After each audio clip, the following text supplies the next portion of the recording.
Welcome to the Shepherd's Pie, a slice of hope to raise faithful kids, where we focus on topics that impact young people today. I'm Antony Barone Kolenc.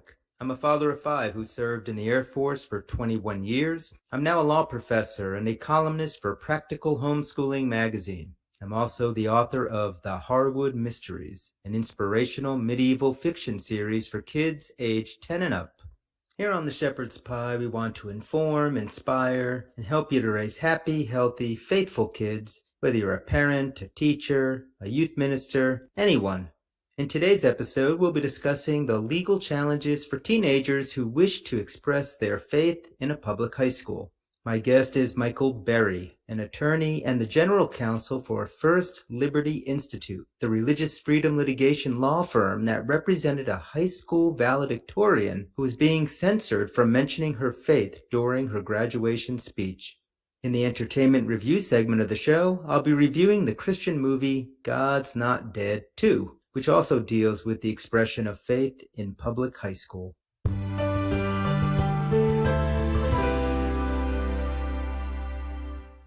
So many of us who care about young people today want nothing more than for our teenagers to have faith and to have the courage to practice that faith in today's unforgiving secular culture.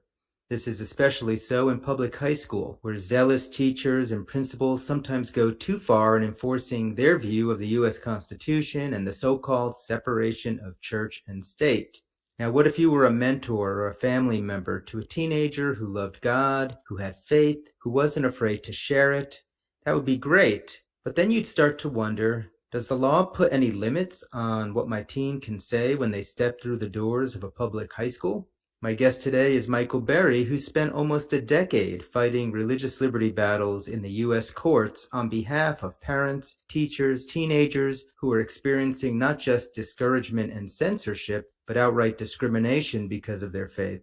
In our interview segment today, we'll hear about the challenges for teens who want to live their faith out in a public school setting. And these challenges aren't coming from other students or school bullies, but from school administrators themselves. And we'll hear the amazing story of one student in particular who took on the system when her principal told her she couldn't mention God in her valedictorian graduation speech.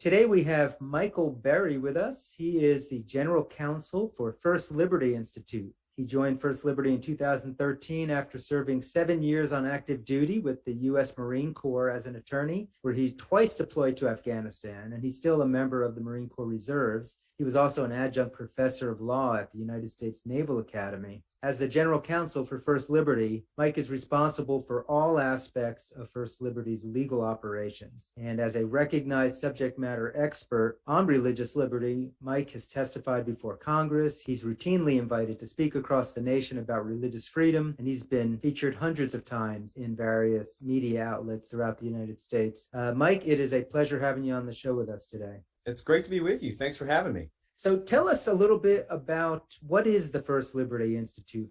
First Liberty Institute is the largest legal organization in the country that all we do is focus on religious freedom cases. We are a nonprofit law firm, so it means none of our clients will ever receive a bill from us. And the only thing we do is we defend religious freedom for all Americans. Are you a religious organization?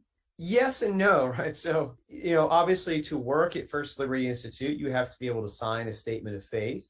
In terms of the cases and the clients we take on, we represent people of all faiths because our mission is to restore religious liberty for all Americans. And so we believe that, religious freedom for one is religious freedom for all. For those who are not familiar with a litigation nonprofit firm like yours, what exactly do you do for clients, and what kinds of clients come to you? We try to vindicate the injustices that they suffer. And these are people who often don't have the financial means to hire a big law firm to represent them. Constitutional law is not a high paying area of the law because there's not a lot of money to be recovered. So when somebody violates your constitutional rights, we will fight for them to have their constitutional rights protected, and in many cases restored. If we can avoid having to file a lawsuit in court, then that's obviously better, right? We want to avoid having to go into court if we can. But if we have to go to court, we're a law firm. We are prepared to do that. And we've taken many cases all the way up to the U.S. Supreme Court. Do you see cases that involve youth? Oh, absolutely. We defend religious liberty in the public arena. Do we see religious liberty cases? Do we have clients who are younger people who are, students? Absolutely. In fact, so many that it's become one of our four main pillars of practice. Wow. So let's focus on that today then. You've got a teenager who is of any faith, but they could be Christian or anything, and they want to practice their faith, but they're going to a public school.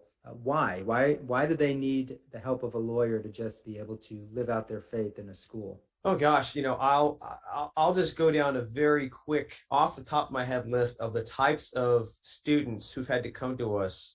We represented an elementary school student who was told that it was not good to pray over her food in the cafeteria before she ate lunch. We represented a middle school student who, during free reading time, was told that he was not allowed to read his Bible during free reading time because it was not on the list of quote unquote approved books for public school students. We've represented students who've tried to start Bible studies or Christian clubs in their school. And so although the schools had lots of other secular extracurricular activities and clubs, they said, well, we can't allow your Bible study or your Christian club because it's religious. And the list goes on and on. Like I said, that's just off the top of my head. Students, again, told that they're not allowed to pray for another friend of theirs who had been seriously injured in an accident. And the school principal told them that they couldn't do that because it was in a public area in the school. And that in order to pray, they had to go hide behind a curtain or, somewhere else where people could not see them. And these are all public school students.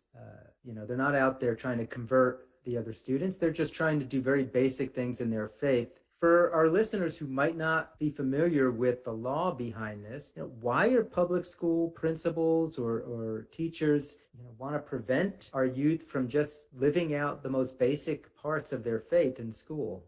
Well, so you mentioned the law, right? Let's start there with a famous Supreme Court decision from the 1960s called Tinker versus Des Moines School District. It was a famous quote that the Supreme Court issued in their decision, and it says, neither students nor teachers shed their constitutional rights, their First Amendment rights, when they enter the schoolhouse gates. I don't think that school principals and superintendents and teachers are these evildoers out there who are actually trying to take away our rights. I'm a product of public schools, and 99% of my teachers were there because they enjoyed teaching, they wanted the students to learn, and they wanted to follow the law, right? They weren't there thinking, oh, I'm going to violate the Constitution today. I think then what it boils down to is a misunderstanding of the law, what the law requires and what the law protects. Over the years, these activists have actually been very successful at making many Americans, millions of Americans, believe that there's this thing called the separation of church and state that requires principals, superintendents, and teachers that anytime they see religion in the public school, they've been misled to believe that the law requires them to stop it or to censor it. Right. Now, and one of the courses I teach is on religious liberty, and we look at some of those cases. A lot of these concerns about the separation of church and state come from the First Amendment and what is known as the Establishment Clause. Can you briefly explain that to our listeners? Sure. Well, the Establishment Clause of the First Amendment says, Congress shall create no law respecting the establishment of religion. Right. That's the Establishment Clause. And of course, the second half says, nor prohibiting the free exercise thereof. Right. So that's the Free Exercise Clause. So the Establishment Clause, when it was originally written, it was intended to apply only to the federal government. And in essence, what our founders were saying was, we do not want the federal government to formally establish a national religion. We probably don't want the federal government putting into writing the United States is a Catholic nation. Because although people in Maryland would probably be very happy, people in the other colonies would have been really upset and they probably would have caused a rebellion at that time. Just to fast forward this to present day, over the years, what was originally intended to apply only to the federal government has now also been applied to state and local governments, including school districts. And so that's where a lot of this confusion has arisen, is that people now have been led to believe if you're in a public school, you can't allow there to be anything religious in the public school because we have to keep that separate. Yeah, so the Supreme Court in the 1940s gets us into this. So now here we are. We fast forward. We have a string of Supreme Court cases that seem to indicate you're not allowed to pray in a public school. You're not allowed to read the Bible in a public school. All of these things came down from the Supreme Court. Yeah, I think that's right. I think the Supreme Court hasn't necessarily done us any favors. There are some of those bad cases that you alluded to, but there are also some good cases, right, that get it right. And so that's what we want to do, is promote those good cases that get the Constitution right and use those as a vehicle and as a way of educating people to say neither students nor teachers shed their First Amendment rights when they enter the schoolhouse gates.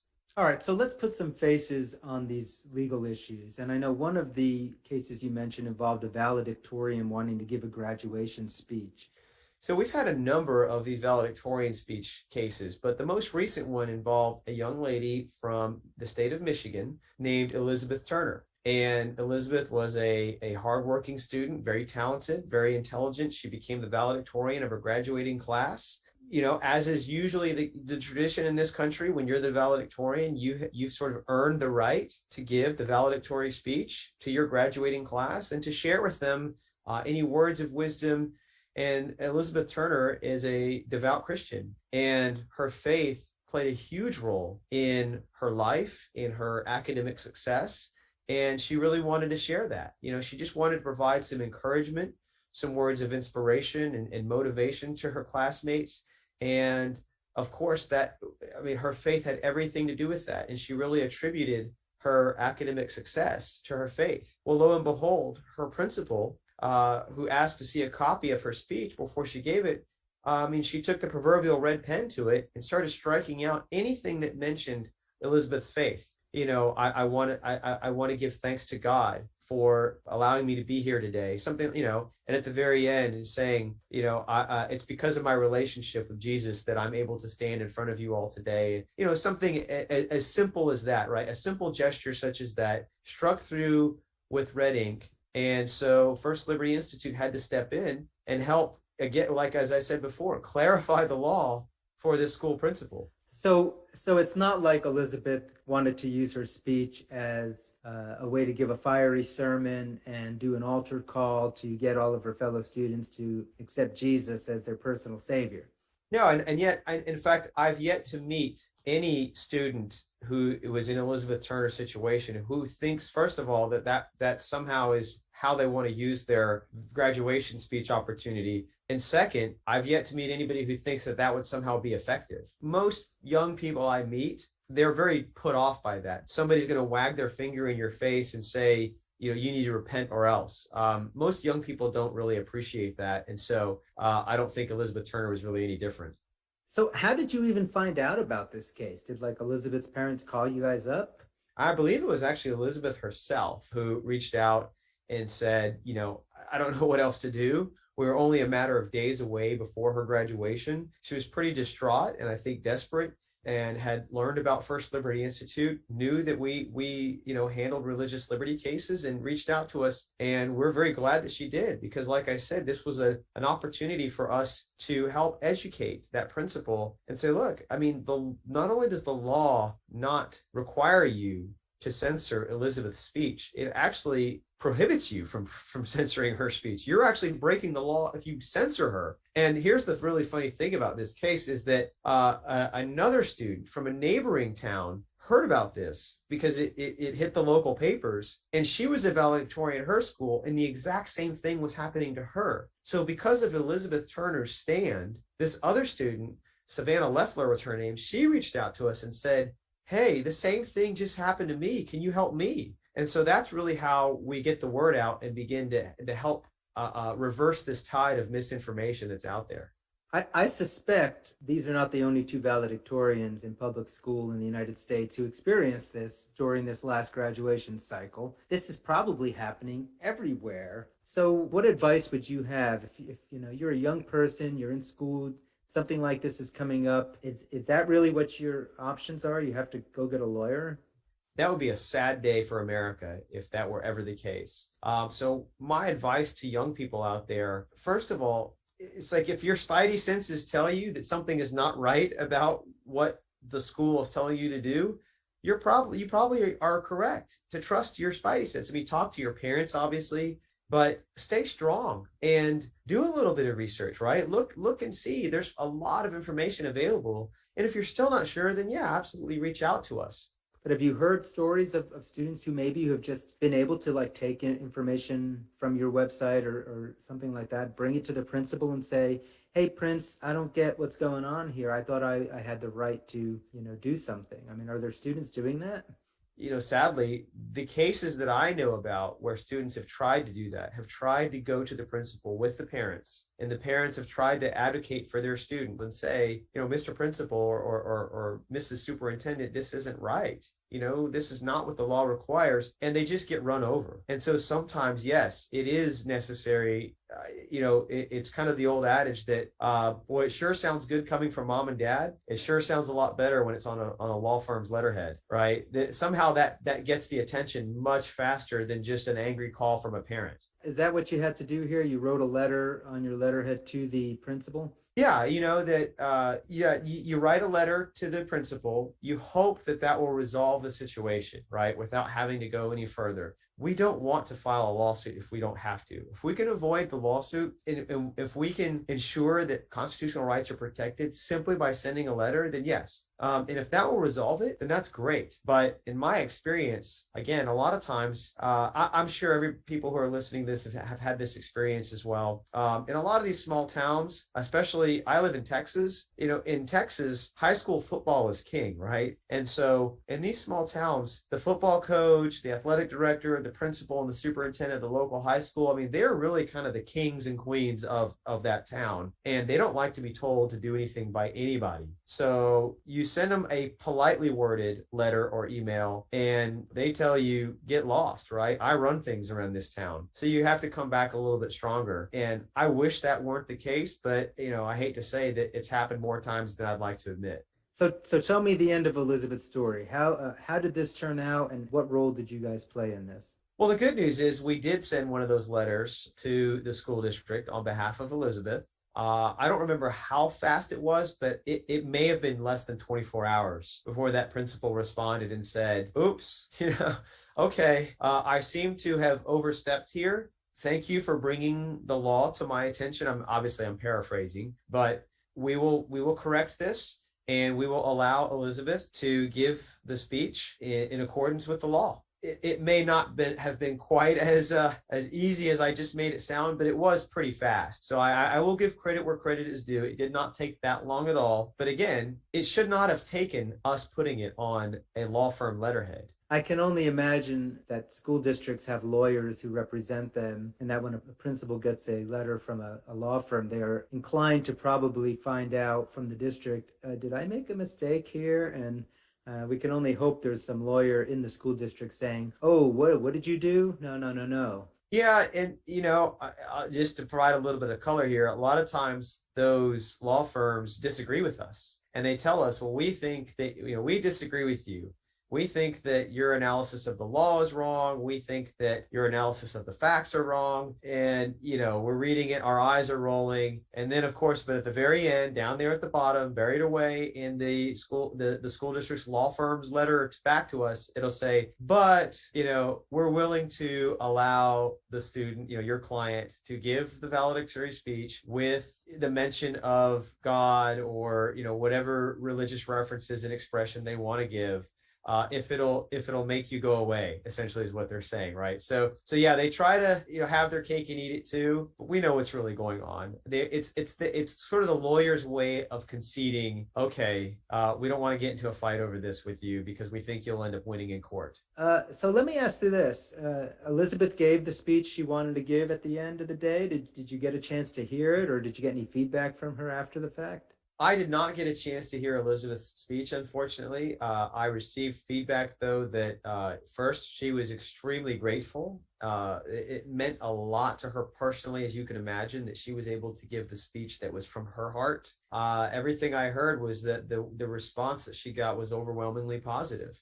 That at the end of the day, the school district did the right thing. So credit to them for that. And Elizabeth got to give the speech that came from her heart and shared her heart with her classmates and her friends. And, in the big picture is the Constitution is still the Constitution. And this is still America, the land of the free and the home of the brave. Yeah, and I appreciate that. And, we could probably talk about several other cases. And I'm going to definitely have to have you back on to talk about some of these other cases. So let me ask this, in our last few minutes, what would be your advice to parents, to teachers who have kids in their school or in their family who truly do have a faith and they want to be able to practice it at school? Well, if you're a parent, I would say congratulations for having a young person, a child who has that sort of maturity, and it sounds like you're doing a great job raising them, and encourage them, support them, right? Back them up on that. And if you're a teacher or a school official or a coach, look, the law is pretty clear that right now, at least, that you're neither to encourage nor discourage those students who want to engage in religious conduct in the schools. Just remain neutral. And that's really the safest position for you to take. So what we're telling, the teachers here is, a student's faith is their own. It's not the business of the government or the school district to tell them one way or the other, how they should express their faith just because they happen to be at school. That's exactly right. It's inappropriate for any government official to try to interfere with a student's faith or religious conduct or religious expression. The only caveat to that would be, obviously, if the student's religious expression is disrupting the school educational environment and mission, right? So if a student purports to have a religious belief where they say they need to make live animal sacrifices, you probably don't want to allow them to interrupt algebra class to make a live animal sacrifice, even if they say that's what their religious beliefs require. You can probably put a stop to that. There probably is a good rule that should be enforced at that point. I appreciate that example. All right, so I cannot wait to have you on another episode to talk about some of these other issues that are out there and to help families recognize, how their kids can live their faith out in the world, even if it means bringing it to school with them. I think that's all we've got for today. If people want to find out more about your organization, or if they even have one of these cases in their family, where can they go to find you? The easiest place to find us is at firstliberty.org. All right, and I will have a link to that on the website with this podcast too, so they can just click on it and get right to you. Mike, it has been a pleasure having you on the show. Thank you for taking time out of your busy day and your important work to spend time with us today. Well, thanks for having me. It's been great to talk to you.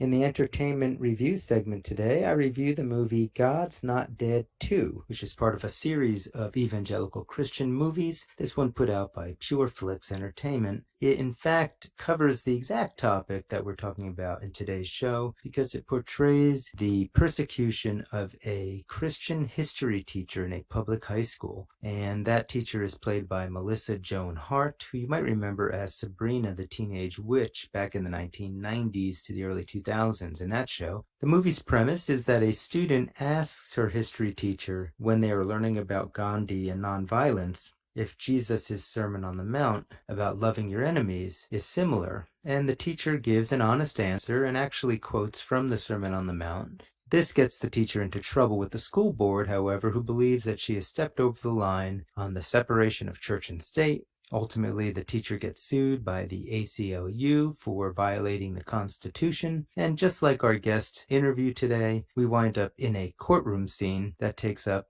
a good half of the movie where the teacher is on trial. The defense is essentially to prove that the historical Jesus existed and that it should be all right for a history teacher to talk about the historical Jesus and his teachings the same way you would talk about Gandhi. Now, the movie has been criticized for unnecessarily portraying the victimization of Christians at the hands of the government and the ACLU. Even some Christian reviewers found the movie to be a little heavy-handed in this regard. I only share some of those concerns because the reality, as you heard in our interview today, is that there are in fact these kinds of cases going on, as even our valedictorian speech case showed. Truth is stranger than fiction, and there are a lot of cases where school administrators have gone beyond what the law would allow out of a fear of violating the Constitution. The movie itself, in my opinion, is well written, the script is well done, the acting is actually pretty darn good, the editing is top-notch, the cinematography is as good as any Hollywood film, and I would recommend the movie for young or older teenagers, but let them know that this is a Christian movie with a strong Christian message. There's a lot of discussion about Jesus and about the gospel and about the Christian faith. There's nothing subtle about the messages in this movie, which is partly why it was criticized. There are some big names in the movie. Pat Boone, the Christian band The Newsboys, actually have a role, including the lead singer Michael, who has a speaking role in a few scenes. Melissa Joan Hart does a nice job, and her lawyer does an excellent job also. Now, as a lawyer, I would also have to point out there are some unrealistic courtroom scenes in this movie, but no more unrealistic than Al Pacino in the movie And Justice for All, where he gives a ranting argument to the jurors that gets him in trouble. There's a similar scene in this movie. Overall, I think there is some truth to the critics' concerns, but I think it is still close enough to the line that it would be a good movie to show teenagers so they could see that there are concerns about the expression of faith and that the Constitution does not necessarily require what some people think. There's nothing inappropriate in the movie, there's nothing offensive in the movie, but it is a highly religious movie that would be most appropriately seen by young and mid-level teenagers and college students who are faithful Christians.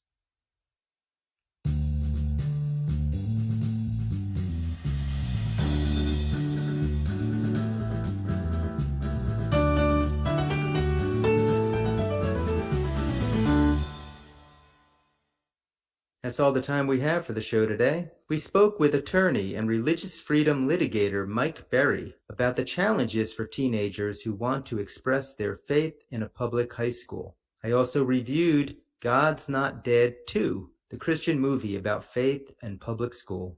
Again, this is Antony Barone Kolenc, and this has been The Shepherd's Pie. If any of you listening today have a question for me or a topic you'd like to have us cover on the show, please drop me a line on my website at antonykolenc.com. That's AntonyKolenc.com. Also, if you visit my website, you can learn more about my historical fiction series for kids, The Harwood Mysteries.